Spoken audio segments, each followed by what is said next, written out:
맛있는 야담. 한양 도성 민정승댁 뒤뜰. 이른 아침부터 연하는 무거운 빨랫감을 머리에 이고 빨래터로 향했습니다. 발밑에 돌에 걸려 비틀거리자 빨랫감이 쏟아져 내렸고 지나가던 다른 노비들이 키득거리며 손가락질을 했습니다. 연하는 흙바닥에 쏟아진 빨래를 주워 담으며 입술을 깨물었지만 그 누구도 도와주지 않았습니다. 정오 무렵 안채에서 민정승의 며느리가 날카로운 목소리로 연하를 불렀습니다.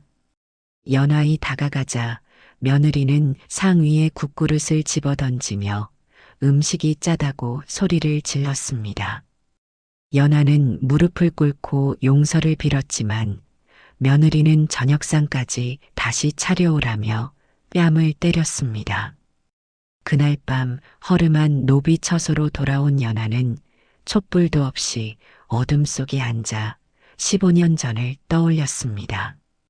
아버지 김판서가 따뜻한 미소로 밥을 떠주시던 모습, 오빠들이 장난치며 웃던 모습, 어머니가 자신의 머리를 빗겨주시던 모습이 스쳐 지나갔습니다.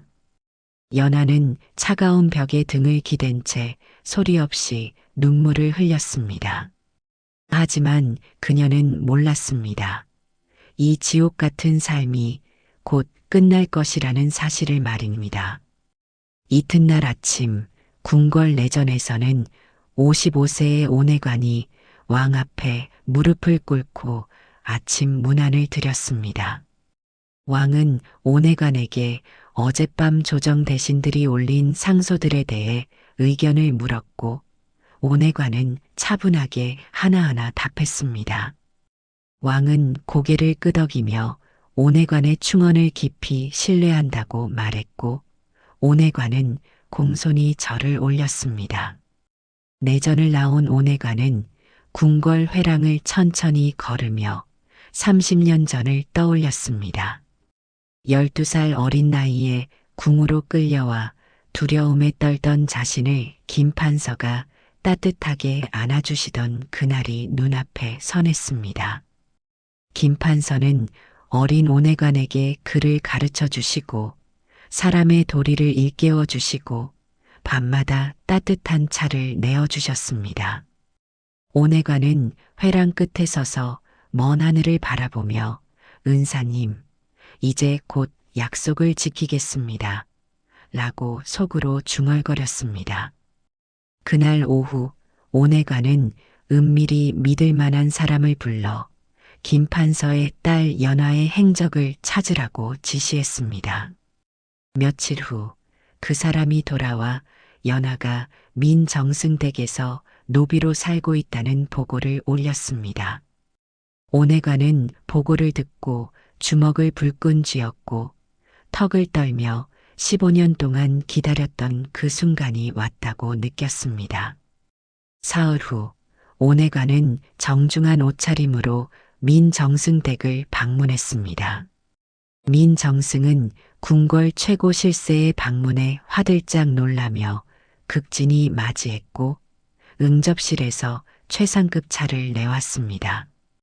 온외관은 차를 한 모금 마신 뒤 정승댁에서 일하는 노비 중에 연하라는 여인이 있다고 들었다며 본론을 꺼냈습니다. 민정승은 눈썹을 치켜 올리며 역적 김판서의 딸 말이냐고 물었고 온외관은 고개를 끄덕였습니다. 온외관은 옛날 김판서께서 자신에게 은혜를 베푸셨기에 그 딸을 양녀로 삼아 보살피고 싶다고 말했습니다. 민정승은 의심스러운 눈빛으로 온외관을 바라보며 역적의 딸을 거두면 관직에 누가 될 수 있다고 경고했습니다. 온외관은 담담히 웃으며 자신의 사사로운 일이니 염려 마시라고 답하고 품에서 거금이 든 주머니를 꺼냈습니다. 민정승은 탐욕스러운 눈빛으로 돈을 바라보다가 결국 고개를 끄덕이며 노비 문서를 가져오라고 하인에게 명했습니다. 온외관은 문서를 받아들고 그 자리에서 불을 붙여 태워버렸고 민정승은 어이없다는 표정을 지었습니다. 온외관은 이제 연하는 자유인이라고 선언하며 자리에서 일어났고 민정승은 씁쓸하게 웃으며 배웅했습니다. 그날 저녁 연하는 갑자기 나타난 낯선 사람들에게 이끌려 민정승 댁을 나섰습니다. 연하는 무슨 일인지 몰라 두려움에 떨었지만 그들은 아무 말도 하지 않고 가마에 태웠습니다. 가마가 출발하자 연하는 뒤를 돌아보았고 대문 앞에 민정승의 며느리가 분한 표정으로 서 있는 것이 보였습니다. 며느리는 주먹을 불끈 쥐며 연하를 노려보았고 연하는 알 수 없는 불안감에 가슴이 철렁 내려앉았습니다. 가마는 한양 도성을 가로질러 한적한 곳에 자리한 큰 저택 앞에 멈춰 섰습니다. 연하가 가마에서 내리자 하인들이 일제히 절을 올렸고 연하는 당황하여 뒷걸음질 쳤습니다. 한 노파가 다가와 연하의 손을 잡으며 이제 안전하다고 주인 어르신께서 기다리신다고 말했습니다. 연하는 떨리는 발걸음으로 저택 안으로 들어갔고 넓고 깨끗한 방과 새옷가지들이 눈에 들어왔습니다. 연하는 이 모든 것이 꿈인지 생시인지 분간할 수 없어 그 자리에 주저앉았습니다. 하지만 곧 문이 열리며 위험 있는 모습의 온외관이 들어섰고 연하는 황급히 무릎을 꿇었습니다. 온외관은 연하에게 일어나라고 말하며 손짓했지만 연하는 두려움에 고개를 들지 못했습니다. 온외관은 부드러운 목소리로 자신은 연하를 해칠 사람이 아니라고 오히려 보살피려는 사람이라고 말했습니다. 연하는 조심스럽게 고개를 들어 온외관을 바라보았고 온외관은 마주 앉으라며 방석을 가리켰습니다. 연하가 방석에 앉자 온외관은 30년 전 자신이 어린 나이에 궁에 끌려왔을 때 이야기를 시작했습니다. 온외관은 김판석께서 궁에서 외롭고 두려워하던 자신을 따뜻하게 대해주시고 그를 가르쳐 주시고 사람의 도리를 일깨워 주셨다고 말했습니다. 연하는 눈물이 주르륵 흘러내렸고 아버지가 그런 분이셨다는 것을 떠올리며 가슴이 미어졌습니다. 온외관은 김판석께서 자신에게 베푼 은혜를 평생 잊지 못했고 그 은혜를 갚고 싶어 15년을 기다렸다고 고백했습니다. 연하는 떨리는 목소리로 그렇다면 저를 왜 구해주신 것이냐고 물었고 온외관은 은사님의 혈육을 보살피는 것이 도리라고 답했습니다. 온외관은 15년 전 김판석 가문이 영모로 몰려 멸문당할 때 자신은 아직 힘이 없어 아무것도 할 수 없었다며 괴로운 표정을 지었습니다. 온외관의 눈가에도 눈물이 맺혔고 연하는 처음으로 이 권력자의 진심을 느끼며 경계를 조금 풀었습니다. 온외관은 연하에게 이제부터 자신의 양녀로 살며 평생 보살핌을 받을 것이라고 말했습니다. 연하는 믿을 수 없다는 표정으로 고개를 저었지만 온외관은 단호하게 이것은 약속이라고 말했습니다. 온외관은 연하에게 편히 쉬라고 당부하고 방을 나섰고 연하는 혼자 남아 눈물을 흘렸습니다. 그날 밤 연하는 15년 만에 따뜻한 이불을 덮고 잠을 청했지만 이 모든 것이 덧칠지도 모른다는 두려움에 잠들지 못했습니다. 하지만 며칠이 지나도 온외관은 연하를 극진히 대했고 하인들도 정성껏 모셨습니다. 연하는 조금씩 마음을 열기 시작했고 온외관과 함께 저녁 식사를 하며 아버지와 가족들의 이야기를 나누었습니다. 온외관은 연화의 이야기를 들으며 고개를 끄덕였고 김 판서께서 정말 훌륭한 분이셨다고 말했습니다. 연화는 처음으로 마음 편히 웃었고 온외관도 따라 웃었습니다. 하지만 이 평온한 시간은 오래가지 못했습니다. 며칠 후 궁궐에서 온외관이 역적의 딸을 양녀로 삼았다는 소문이 퍼지기 시작했습니다. 조정 대신들은 수군거리며 온외관의 처신을 의아해했고 어떤 이들은 그의 의도를 의심했습니다. 민정승은 이 소문을 듣고 크게 웃으며 온외관이 제 무덤을 판다고 비웃었습니다. 하지만 며칠이 지나도 온외관의 지위는 흔들리지 않았고 오히려 왕의 신임은 더욱 두터워졌습니다. 민정승은 불안해지기 시작했고 직접 온외관의 저택을 찾아가기로 결심했습니다. 어느 날 오후 민정승은 하인들을 이끌고 온외관의 저택에 나타났습니다. 온외관은 민정승을 맞아들여 차를 대접했고 민정승은 비아냥거리는 투로 역적의 딸을 거두면 관직에 문제가 생길 수 있다고 경고했습니다. 온외관은 담담히 웃으며 자신의 사사로운 일에 대해 정승께서 걱정할 필요 없다고 맞받아쳤습니다. 민정승은 얼굴이 붉어지며 온외관이 후회할 날이 올 것이라고 으름장을 놓았습니다. 온외관은 태연하게 차를 한 모금 마시며 정승께서도 조심하시라고 하늘은 지켜보고 있다고 말했습니다. 민정승은 불쾌한 표정으로 자리에서 일어나 저택을 나섰고 온외관은 그의 뒷모습을 차갑게 지켜봤습니다. 그날 밤 민정승은 자신의 서재로 장남 민유진을 불러들였습니다. 민정승은 온외관의 움직임이 심상치 않다며 그를 감시하고 약점을 찾으라고 지시했습니다. 민유진은 고개를 끄덕이며 아버지의 명을 받들겠다고 답했고 민정승은 만족스러운 표정을 지었습니다. 민정승은 온외관이 역적의 딸을 거둔 것은 분명 뭔가 꿍꿍이가 있을 것이라며 의심했습니다. 민유진은 아버지에게 연화를 제거하면 어떻겠느냐고 제안했지만 민정승은 아직은 때가 아니라고 손사래를 쳤습니다. 민정승은 우선 온외관의 의도를 파악한 뒤 움직이자며 민유진을 내보냈습니다. 한편 온외관의 저택에서는 연화가 박상궁을 만나 인사를 나누고 있었습니다. 박상궁은 60세의 궁궐 최고 상궁으로 온외관의 오랜 협력자였고 연화를 보자마자 반갑게 손을 잡았습니다. 박상궁은 연화에게 15년 전 일이 너무 억울했다며 위로했고 연화는 박상궁의 따뜻함에 눈물을 흘렸습니다. 박상궁은 연화에게 이제 온외관 어르신께서 모든 것을 바로잡으실 것이라며 희망을 주었고 연화는 고개를 끄덕였습니다.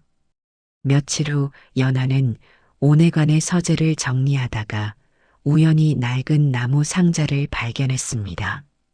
상자 안에는 15년 전 영모 사건 관련 문서들이 빼곡히 담겨 있었고 연화는 조심스럽게 한 장을 꺼내 펼쳤습니다.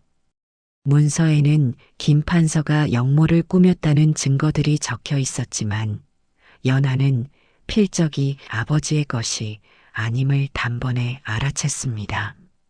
연화는 손을 떨며 다른 문서들도 살펴보았고 모든 것이 조작된 증거라는 확신이 들었습니다. 연화는 문서를 들고 온외관을 찾아갔고 온외관은 서재에서 책을 읽고 있었습니다. 연화가 문서를 내밀며 이것이 조작된 증거라고 말하자 온외관은 고개를 끄덕이며 이미 알고 있었다고 답했습니다. 온해관은 15년간 비밀리에 조사한 결과 진짜 영모를 꾸민 자가 민정승이었다고 밝혔습니다. 온해관은 김판석께서 민정승의 영모 계획을 알게 되어 고발하려 했고, 그래서 민정승이 먼저 김판서를 영모로 몰아 제거한 것이라고 설명했습니다. 연하는 분노와 슬픔에 온몸을 떨었고 주먹을 불끈 쥐며 민정승을 용서할 수 없다고 외쳤습니다. 온해관은 연하의 어깨를 감싸며 함께 진실을 밝혀 아버지의 명예를 회복시키자고 제안했습니다. 연하는 눈물을 닦으며 고개를 끄덕였고 온해관과 손을 맞잡았습니다. 그날 이후 둘은 밤마다 머리를 맞대고 증거를 모으며 민정승이 영모를 꾸민 정황들을 하나씩 찾아냈습니다. 온해관은 궁궐과 조정에 심어둔 밀정들을 통해 민정승의 과거 행적을 추적했고 의심스러운 점들을 기록했습니다. 연하는 15년 전 어머니가 남긴 일기를 떠올리며 그 속에 단서가 있을지도 모른다고 말했습니다. 온해관은 고개를 끄덕이며 그 일기를 찾아야 한다고 말했지만 연하는 일기가 어디 있는지 알 수 없다고 답했습니다. 어느 날 온해관의 밀정이 중요한 정보를 가져왔습니다. 민유진이 기생집에서 술에 취해 15년 전 김판서를 제거한 일을 자랑했다는 것이었습니다. 온해관은 그 증언을 확보하고 조정에서 민정승을 압박하기 시작했습니다. 온해관은 조정회의에서 15년 전 영모 사건에 의문이 있다며 재조사를 요청했고 일부 대신들이 동조했습니다.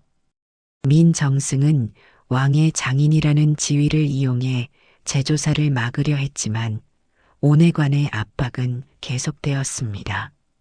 민정승은 온해관이 자신을 공격하는 진짜 이유가 연하 때문임을 눈치챘습니다. 민정승은 연하를 제거하면 온해관의 의지가 꺾일 것이라고 판단하고 민유진을 불러 계획을 세웠습니다. 민유진은 아버지의 명을 받들어 자객들을 고용했고 온해관의 저택을 감시하기 시작했습니다. 어느 밤 연하가 저택 뒷뜰을 거닐며 달을 바라보고 있을 때 검은 옷을 입은 괴한들이 담을 넘어 들어왔습니다. 연하는 뒤늦게 인기척을 느끼고 돌아섰지만 이미 괴한들이 칼을 빼들고 달려들고 있었습니다. 연하는 비명을 지르며 뒤로 물러섰고 괴한 하나가 칼을 휘둘렀습니다. 바로 그때 온해관의 호위 무사들이 달려와 괴한들과 칼을 맞댔고 뒷뜰은 순식간에 아수라장이 되었습니다. 호위 무사들은 괴한들을 제압했고 괴한 하나가 체포되었습니다. 온해관이 뒷뜰로 달려와 연하를 안아주며 괜찮느냐고 물었고 연하는 떨리는 몸으로 고개를 끄덕였습니다. 온해관은 체포된 괴한을 신문했고 괴한은 고문 끝에 민유진의 지시를 받았다고 자백했습니다. 습격 사건 이후 온해관은 연하를 더 이상 저택에 둘 수 없다고 판단하고 궁궐 안안전한 처소로 옮기기로 결정했습니다. 온해관은 왕께 연하의 신변 보호를 위해 궁중에 머물게 해달라고 청했고 왕은 흔쾌히 허락했습니다. 연하는 궁궐로 들어가 박상궁의 처소에 머물게 되었고 박상궁은 연하를 친딸처럼 맞이했습니다. 박상궁은 연하에게 궁중 생활의 예법과 규칙들을 가르쳐주며 편히 지내라고 위로했습니다. 연하는 박상궁의 따뜻함에 조금씩 안정을 찾았고 밤에는 온해관과 만나 계속 진실을 찾는 일을 논의했습니다. 하지만 결정적인 증거가 없어 답답한 나날이 계속되었고 둘은 어떻게든 돌파구를 찾아야 했습니다. 어느 날 저녁 박상궁은 연화에게 차를 따라주며 조심스럽게 입을 열었습니다. 박상궁은 15년 전 김판서 댁에 최노파라는 유모가 있었는데 그분이 아직 살아계신다고 귀띔했습니다. 연화는 깜짝 놀라 차잔을 떨어뜨릴 뻔했고 최노파가 어디 계시냐고 급하게 물었습니다. 박상궁은 한숨을 쉬며 민정승댁에서 노비로 일하고 있다고 답했고 연화는 주먹을 불끈 쥐었습니다. 연화는 즉시 온해관을 찾아가 박상궁에게 들은 이야기를 전했고 온해관은 눈빛이 빛났습니다. 온해관은 최노파를 만나야 한다며 계획을 세우기 시작했고 연화도 함께 지혜를 모았습니다. 며칠 후 온해관은 민정승댁을 다시 방문한다는 핑계를 만들었고 연화는 하녀 옷으로 갈아입고 몰래 따라가기로 했습니다. 약속한 날 온해관은 정중한 예를 갖춰 민정승댁 정문으로 들어갔고 민정승은 의아해하면서도 맞이했습니다. 온해관이 민정승을 응접실에서 상대하는 사이 연화는 하인들 틈에 섞여 뒤뜰로 조용히 들어갔습니다. 연화는 빨래터를 지나 우물가로 향했고 그곳에서 허리 굽은 노파가 빨래를 하고 있는 모습을 발견했습니다. 연화는 조심스럽게 다가가 노파의 어깨를 건드렸고 노파가 고개를 돌렸습니다.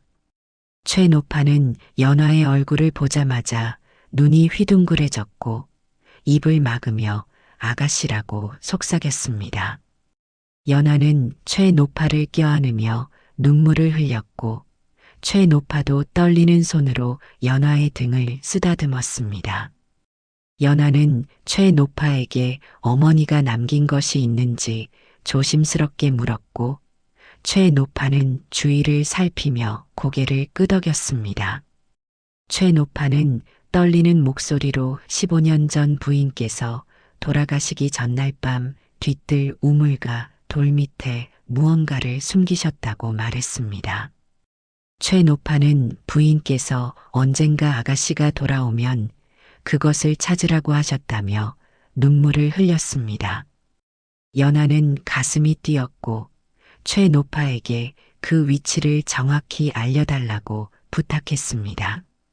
최노파는 우물 옆 세 번째 큰 돌이라고 속삭였고 연화는 고개를 끄덕이며 절대 입 밖에 내지 말라고 당부했습니다. 최노파는 연화의 손을 꽉 잡으며 조심하라고 신신당부했고 연화는 최노파를 다시 한번 껴안았습니다. 연화가 조용히 빨래터를 빠져나오려는데 갑자기 민유진이 나타나 의심스러운 눈빛으로 연화를 바라봤습니다. 연화는 당황하지 않고 고개를 숙인 채 빨래를 들고 지나가는 척했고 민유진은 잠시 의심하다가 그냥 지나쳤습니다. 연화는 가슴을 쓸어내리며 재빨리 뒤뜰을 빠져나와 온해관이 기다리는 곳으로 향했습니다. 온해관은 연화를 보자 안도의 한숨을 쉬었고 둘은 민정승에게 인사를 하고 저택을 나섰습니다. 돌아오는 가마 안에서 연화는 최노파에게 들은 이야기를 온해관에게 전했고 온해관은 마침내 희망의 빛을 보았다며 연화의 손을 꽉 잡았습니다. 며칠 후 민정승댁에서 민유진의 혼인을 축하하는 큰 잔치가 열린다는 소식이 들렸습니다. 온해관은 이것이 기회라며 연화에게 그날 함께 움직이자고 제안했고 연화는 각오를 다지며 고개를 끄덕였습니다. 잔치 당일 온해관은 화려한 예복을 입고 축하 선물을 들고 민정승댁 정문으로 당당히 들어갔습니다. 민정승은 궁궐 최고 실세의 방문에 기뻐하며 극진히 맞이했고 온해관을 상석으로 안내했습니다. 잔치가 시작되고 음악이 울려 퍼지자 민정승과 손님들은 술잔을 나누며 즐거워했습니다. 온외관은 민정승과 이야기를 나누며 시선을 끌었고 그 틈을 타 연하는 하녀 옷으로 갈아입고 뒤뜰로 잠입했습니다. 연하는 빨래터를 지나 우물가로 조용히 달려갔고 최노파가 말한 세 번째 큰 돌을 찾았습니다. 연하는 주위를 살피며 돌을 들어 올렸고 떨리는 손으로 흙을 파헤치기 시작했습니다. 얼마 지나지 않아 기름종이로 싼 낡은 문서가 나타났고 연하는 그것을 꺼내 품에 꼭 안았습니다. 연하는 눈물을 흘리며 어머니, 드디어 찾았습니다. 라고 속삭였습니다. 바로 그때 뒤에서 민유진의 목소리가 들렸고 연하는 화들짝 놀라 돌아섰습니다. 민유진은 하인 선옷을 이끌고 와서 연하를 에워싸며 역적의 딸이 감히 이곳에 침입했다고 고함쳤습니다.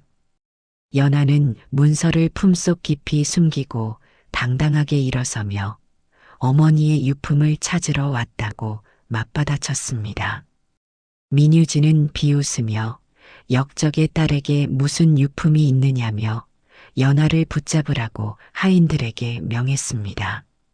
하인들이 연하에게 다가오려는 순간 온외관이 뒤뜰로 성큼성큼 걸어 들어왔습니다.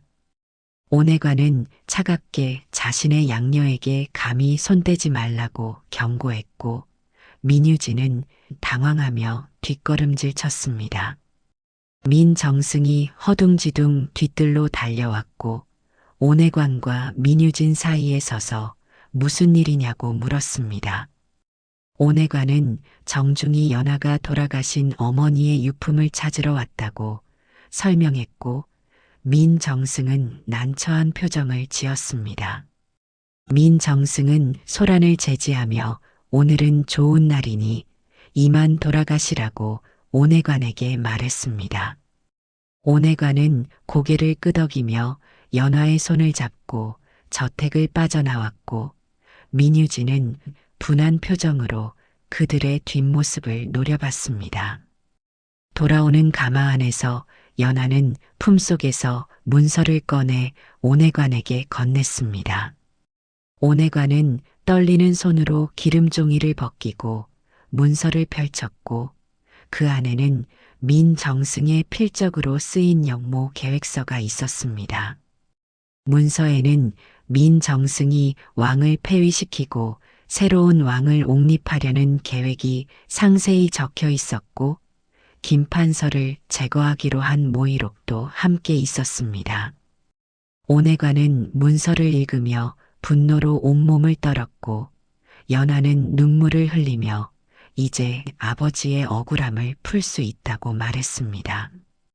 온외관은 연하의 손을 꽉 잡으며 은사님, 약속을 지키겠습니다. 라고 중얼거렸습니다.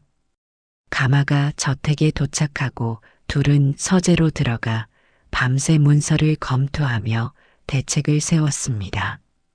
온외관은 내일 당장 왕께 아련을 청해 이 증거를 바치겠다고 말했고 연하는 고개를 끄덕였습니다. 둘은 마침내 15년간의 한을 풀 수 있다는 희망에 부풀었고 서로를 격려하며 밤을 보냈습니다. 하지만 그들은 몰랐습니다. 민정승이 이미 한 발 앞서 움직이고 있다는 사실을 말입니다. 그날 밤 민정승은 급히 궁궐로 들어가 왕을 만나 온외관이 모함을 꾸미고 있다고 먼저 고해버렸습니다.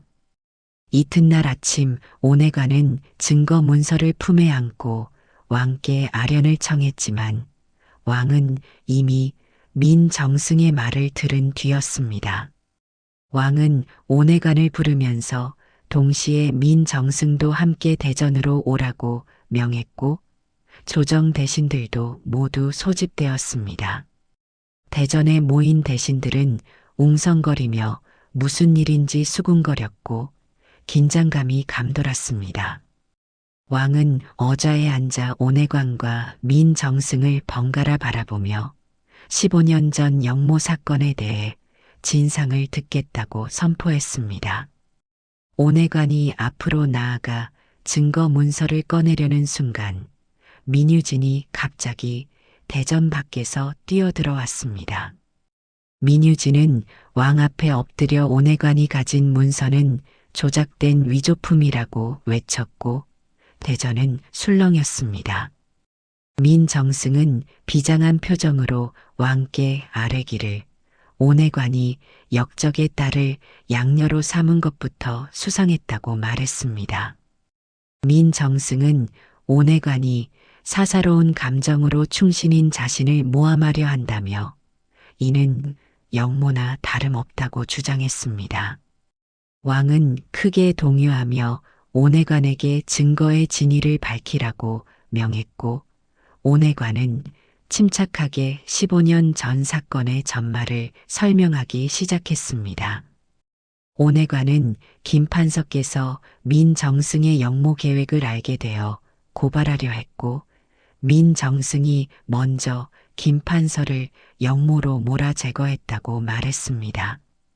온해관은 품에서 문서를 꺼내 왕께 바쳤고 이것이 바로 15년 전 김판서 부인께서 목숨 걸고 숨긴 증거라고 밝혔습니다. 민정승은 황급히 나서며 그 문서는 온해관이 꾸며낸 거짓이라고 강하게 부인했습니다. 민정승은 자신은 평생 왕실에 충성을 다했으며 영모 같은 것은 꿈에도 꾸지 않았다고 항변했습니다. 조정 대신들도 외척의 수장인 민정승을 함부로 의심할 수 없다며 동요하기 시작했고 일부는 온해관을 의심하는 눈빛을 보냈습니다. 왕은 깊은 고민에 빠졌고 진실을 가리기 위해 온해관을 의금부에 가두고 국문하라고 명했습니다. 온해관은 담담히 명을 받들겠다며 고개를 숙였고 의금부 관리들이 온해관을 끌고 나갔습니다. 연하는 궁궐 밖에서 온해관이 끌려가는 소식을 듣고 달려왔지만 이미 온해관은 의금부로 향한 뒤였습니다. 연하는 대전 앞에 무릎 꿇고 왕께 억울함을 호소하려 했지만 내시들이 연하를 막으며 물러나라고 명했습니다. 박상궁이 달려와 연하를 붙잡고 지금은 때가 아니라며 진정시켰고 연하는 눈물을 흘리며 박상궁의 품에 안겼습니다.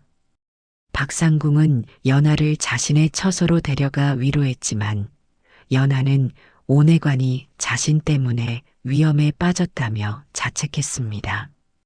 그날 밤 민정승은 서재에서 민유진을 불러 이제 연하까지 제거해야 한다고 명했습니다. 민유진은 고개를 끄덕이며 오늘 밤 안으로 일을 처리하겠다고 답했고 민정승은 만족스러운 표정을 지었습니다.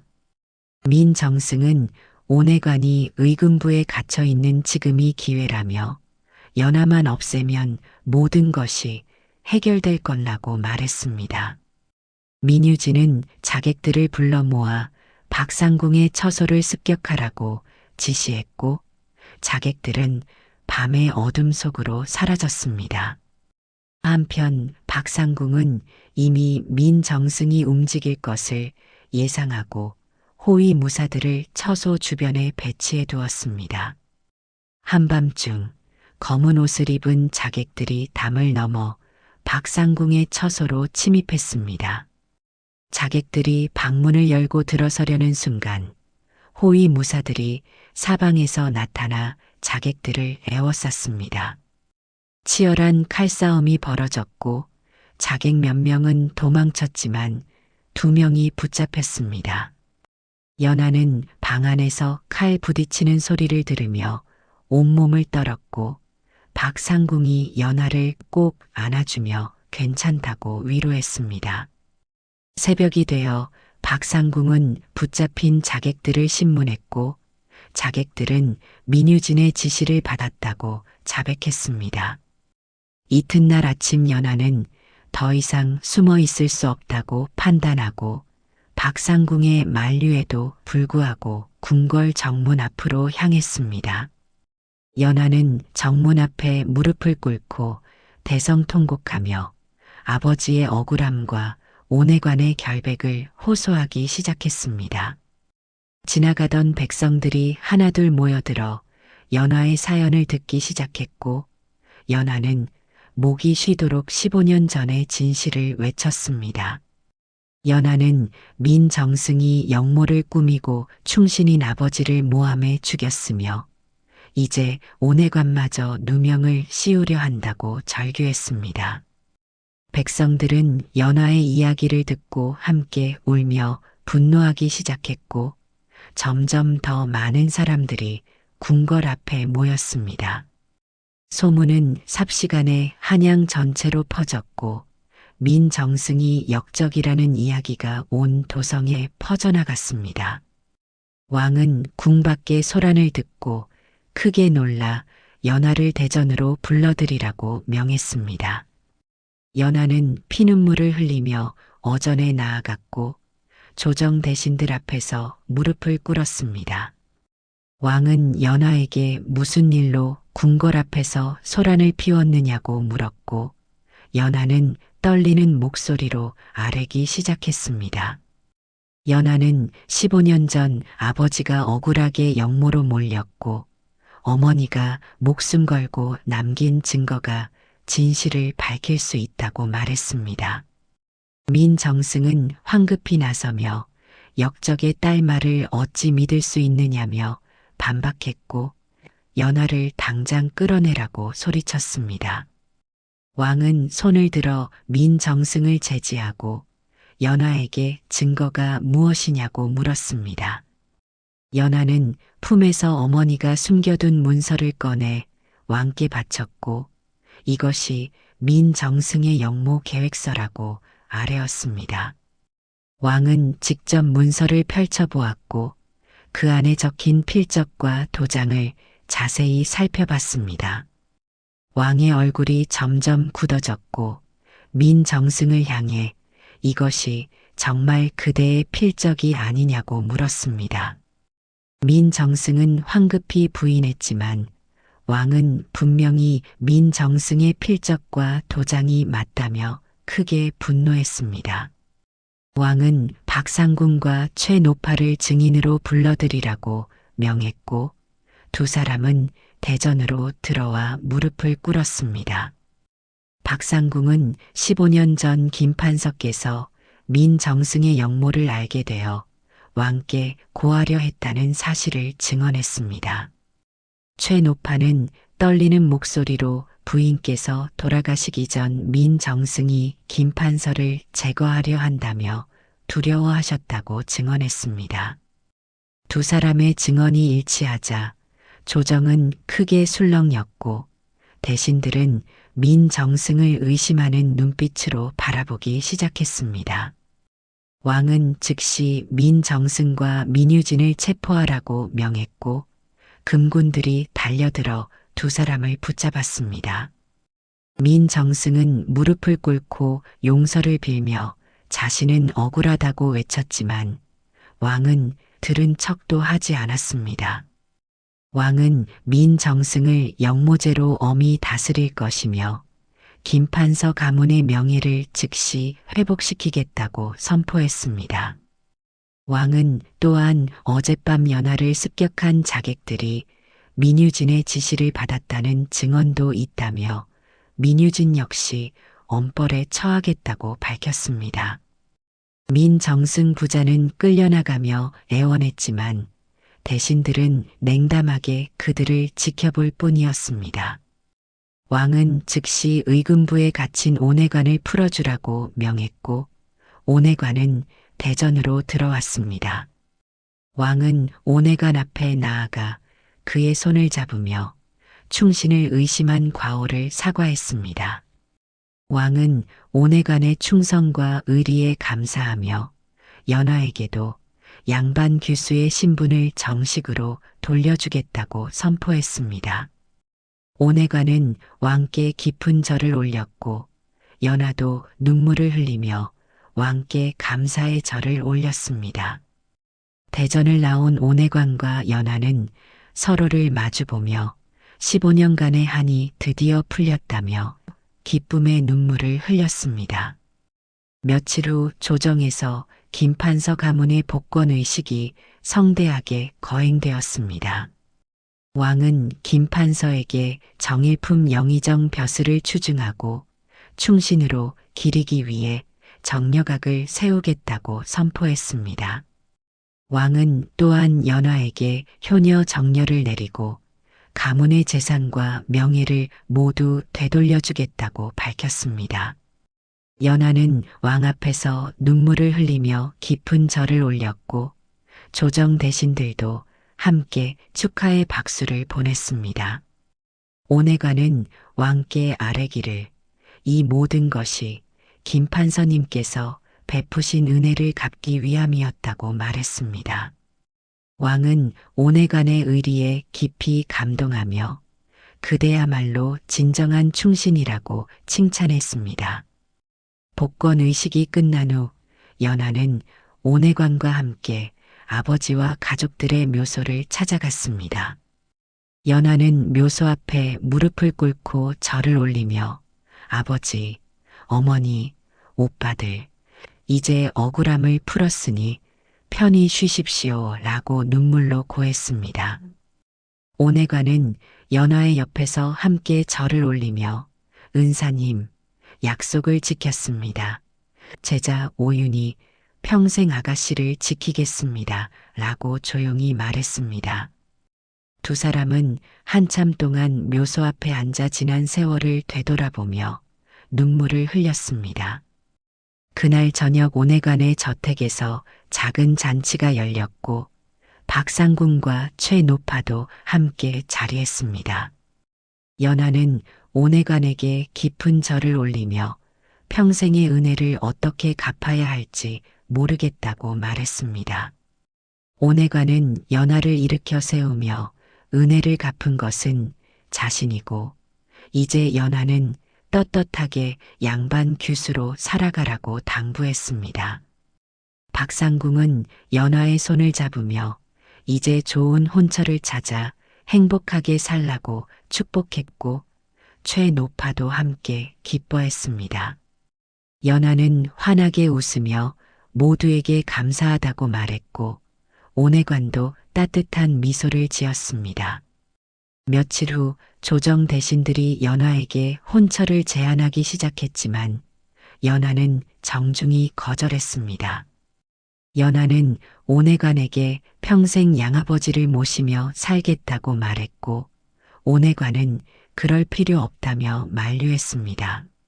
하지만 연하는 단호하게 아버지를 대신해 은인께 효도하는 것이 자신의 도리라고 말했습니다. 온해관은 연하의 마음을 이해하며 더 이상 말리지 않았고 둘은 서로를 의지하며 평온한 나날을 보내기 시작했습니다. 세월이 흘러 온해관이 70이 넘어 병상에 누웠을 때 연하는 밤낮으로 지극정성으로 간호했습니다. 연하는 온해관의 손을 잡고 약을 먹이고 이불을 덮어주고 밤새 곁을 지켰습니다. 온해관은 연하를 바라보며 은사님의 딸을 지키지 못했다면 평생 후회했을 것이라며 감사하다고 말했습니다. 연하는 눈물을 흘리며 양아버지께서 베푸신 은혜는 평생 잊지 못할 것이라고 답했습니다. 온해관은 연하의 손을 꽉 잡으며 이제 은사님께 떳떳이 뵐 수 있을 것 같다며 평안한 미소를 지었습니다. 온해관은 조용히 눈을 감았고 연하는 그의 손을 놓지 않은 채 오래도록 울었습니다. 온해관의 장례는 왕의 명으로 국장으로 치러졌고 조정 대신들과 백성들이 모두 모여 슬픔을 나눴습니다. 연하는 온해관의 영정 앞에서 3년상을 치렀고 그 기간 동안 단 하루도 거르지 않고 제사를 지냈습니다. 3년상이 끝난 후 연하는 온해관의 저택을 의로운 일에 쓰기 위해 기부했고 가난한 이들을 돕는 곳으로 만들었습니다. 연하는 평생 혼인하지 않고 온해관과 아버지를 기리며 살았고 백성들은 그녀를 효녀이자 의녀로 칭송했습니다. 세월이 흘러 연하가 세상을 떠날 때 그녀는 평온한 얼굴로 이제 아버지와 양아버지를 뵐 수 있다며 미소 지었고 조용히 눈을 감았습니다.